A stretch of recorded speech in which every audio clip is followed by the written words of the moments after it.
कर्नाटक के उप मुख्यमंत्री डीके शिवकुमार ने गुरुवार को कुछ ऐसा कह दिया जिसके बाद कर्नाटक कांग्रेस में सब कुछ ठीक न होने की अटकलें शुरू हो गई। उन्होंने ऐसा क्या कहा और क्या परिस्थितियां बनी थी जिनकी वजह से डीके शिवकुमार ने कहा कि अगर वो सीएम होते तो किसी से डरते नहीं, ये मैं आपको बताता हूं। दरअसल डीके शिवकुमार ने कहा कि पूर्व की सिद्धारमैया सरकार आलोचना से डर गई थी और इसने बसवेश्वर सर्किल से लेकर हेब्बल जंक्शन तक बेंगलुरु में स्टील फ्लाईओवर के निर्माण के प्रस्तावित प्रोजेक्ट को रोक दिया था। डीके शिवकुमार ने कहा कि अगर वो होते तो वो दबाव में नहीं आते।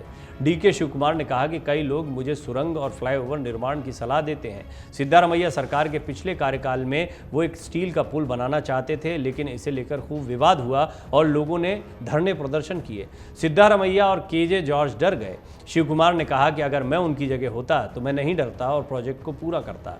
आइए हम आपको बताते हैं किस प्रोजेक्ट को लेकर शिवकुमार ने बयान दिया। देखिए, गौर करने वाली बात यह भी है कि सिद्धारमैया मुख्यमंत्री हैं और उनके डिप्टी सीएम हैं शिवकुमार। शिवकुमार और सिद्धारमैया के बीच मुख्यमंत्री की कुर्सी को लेकर रस्साकशी चलती रही। कहा अब भी जा रहा है कि शिवकुमार को मनाने के लिए कोई फार्मूला सुझाया गया है। हालांकि 2.5 साल का फार्मूला और ये सारी चीज़ें कई बार देखी गई हैं और अभी आप जैसा सिंहदेव का मामला देख रहे हैं कि फाइनली चुनाव के ऐन पहले पार्टी में किसी भी रार को रोकने के लिए या उनके बीजेपी में जाने की आशंकाओं के बीच में उन्हें डिप्टी सीएम का पद दे दिया गया। लेकिन शिवकुमार को मनाने के लिए यहाँ पर दोहरा दांव खेला गया। डिप्टी सीएम के साथ साथ में प्रदेश अध्यक्ष का पदभार भी उनके पास में रहा।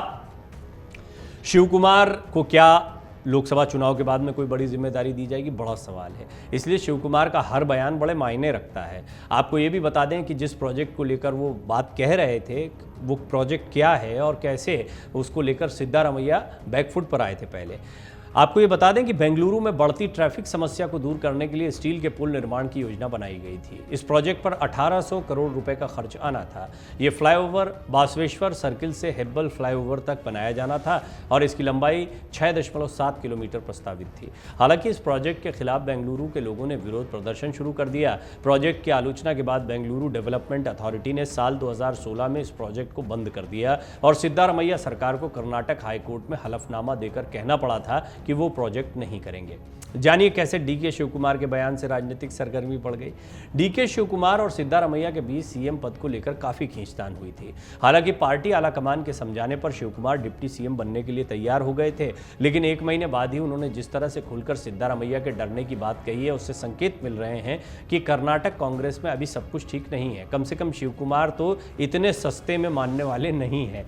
फिर भी ये माना जा रहा है कि लोकसभा चुनाव तक उनको जिम्मेदारी दी गई। आप देख रहे हैं मध्य प्रदेश में काफ़ी तवज्जो दी जा रही है। कर्नाटक का लोकसभा चुनाव है, उसको लेकर 20 सीटों का टारगेट लेकर चल रही है कांग्रेस। तो ऐसे में डीके शिवकुमार की भूमिकाएं बहुत अहम रहने वाली हैं। फिर भी मुख्यमंत्री का पद एक ऐसी चीज़ है जिससे शिवकुमार दूर रहे और वो इसके प्रबल दावेदार माने जा रहे थे। और कई दिनों तक जो मामला लटका रहा उसकी वजह ये थी कि शिवकुमार मानने को तैयार नहीं थे। अब किस फार्मूले के तहत उनको मनाया गया ये तो किसी के सामने नहीं आया, लेकिन ऐसा माना जाता है कि आने वाले दिनों में 2.5 साल के फॉर्मूले पर भी चलते हुए शिवकुमार को जरूर कर्नाटक में इसी सरकार के रहते मौका मिलेगा। और यदि नहीं मिलता है तो पार्टी ने कई जगह पर नाराजगियां झेली हैं।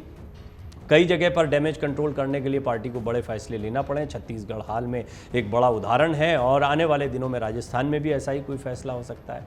बहरहाल पार्टी ने इस मामले को तूल नहीं दिया है, लेकिन जिस तरह से शिवकुमार के बयान की चर्चा हो रही है उससे संकेत मिल रहे हैं कि डीके शिवकुमार और सिद्धारमैया के बीच सब कुछ सामान्य नहीं है। शिवकुमार के बयान पर कर्नाटक सरकार के मंत्री प्रियांक खरगे ने सामान्य करने की इसको कोशिश की और कहा कि मैं ये नहीं कहूँगा कि सिद्धारमैया डर गए थे। मुख्यमंत्री जनता की राय के प्रति संवेदनशील है और कभी कभी अच्छे फैसलों में देर हो जाती है। मुझे लगता है कि उप मुख्यमंत्री के कहने का अर्थ ये नहीं था। सीएम की कुर्सी न मिलने पर समर्थकों के सामने भी डीके शिवकुमार ने अपनी चुप्पी तोड़ी थी। दरअसल बीते दिनों अपने निर्वाचन क्षेत्र कनकपुरा में एक सभा को संबोधित करते हुए उन्होंने कहा था कि आप लोगों की इच्छा थी कि मुझे मुख्यमंत्री के रूप में देखें, वो कभी झूठी नहीं होगी, बस थोड़ा धैर्य रखना है। शिवकुमार ने कहा था कि आप लोगों ने मुझे अधिक संख्या में वोट दिए क्योंकि आप लोग चाहते थे कि मैं मुख्यमंत्री बनूं, लेकिन अब फैसला हो चुका है, इसमें आप कुछ नहीं कर सकते हैं। दिल्ली में सोनिया गांधी, राहुल गांधी और राष्ट्रीय अध्यक्ष मल्लिकार्जुन खड़गे ने मुझे धैर्य रखने की सलाह दी है। मैं अपने बड़ों की सलाह को सिर झुकाकर मान रहा हूं, मुझे धैर्य रखना होगा। सभा में उन्होंने कहा कि मैं बताना चाहता हूं कि मुझे मुख्यमंत्री के पद पर देखने की आप लोगों की इच्छा कभी गलत नहीं होगी, बस थोड़ा सा धैर्य आप भी बनाए रखें। गौरतलब है कि विधानसभा चुनाव परिणामों में कांग्रेस ने अधिक सीटें जीतकर कर्नाटक में जीत हासिल की। सरकार बनाई। इसके बाद दिल्ली दरबार मुख्यमंत्री पद की तलाश में जुट गया। कर्नाटक के मुख्यमंत्री पद के लिए तमाम नेता दौड़ में थे, लेकिन सिद्धारमैया और DK शिवकुमार सबसे आगे थे। काफ़ी मंथन के बाद कांग्रेस आलाकमान ने सिद्धारमैया के नाम पर अंतिम मुहर लगाई और मुख्यमंत्री के रूप में उनकी ताजपोशी हो गई। इस वजह से शिवकुमार को सिर्फ डिप्टी CM के पद से संतोष करना पड़ा। लेकिन 2-3 चीज़ें यहाँ पर हुई। डिप्टी CM एक ही होगा। डिप्टी CM के साथ साथ कुछ महत्वपूर्ण मंत्रालय उनको दिए गए। तीसरा, प्रदेश अध्यक्ष का प्रभार उनके पास में रहा, जो कि एक महत्व की बात होती है। यानी पार्टी ने उनके कद का भी ध्यान रखा है फिलहाल तो। अब लोकसभा चुनाव जो कि बस अगले साल की शुरुआत में होने वाले हैं, इनको लेकर भी कर्नाटक में कांग्रेस खासी मशक्कत कर रही है। इससे पहले कांग्रेस आपसी खींचतान नहीं चाहती है और निश्चित तौर पर शिवकुमार भी इस बात को प्रदेश अध्यक्ष होने के नाते समझते हैं। लेकिन जनता जो उनको पसंद करती है या उनका अपना क्षेत्र है, वहाँ पर लोगों के बीच उनको कुछ ना कुछ कहना था और उनको बताना था कि वो मुख्यमंत्री क्यों नहीं बन पाए, इसलिए ये बयान दिया गया होगा। लेकिन उसके बाद में ये जो ब्रिज वाला या फ्लाईओवर वाला बयान है कि मैं अगर सिद्धारमैया की जगह होता, उन्होंने खैर किसी का नाम नहीं लिया, लेकिन अगर मैं इस जगह पर होता तो कभी डरता नहीं और इस तरह के कड़े निर्णय लेता। तो कुल मिलाकर कहीं ना कहीं शिवकुमार कर्नाटक की जनता के बीच में एक मैसेज भी दे रहे हैं। धैर्य रखने की बात वो पहले भी कह चुके हैं। धैर्य से तात्पर्य यही निकाला जा रहा है कि बहुत मुमकिन है लोकसभा चुनाव के बाद उनके बारे में फिर से विचार किया जाए। हो सकता है कि वो खुद अब इसकी दावेदारी लोकसभा चुनाव के बाद में रखें। हालांकि इससे पहले ये देखना भी होगा कि लोकसभा चुनाव के दौरान भी क्या कांग्रेस अपने इस प्रदर्शन को बरकरार रख पाती है। अमर उजाला अब आपके टीवी पर भी। अपने स्मार्ट टीवी पर YouTube पर सर्च करें अमर उजाला, चैनल सब्सक्राइब करें और देखें ताजा खबरें, वो भी HD क्वालिटी में।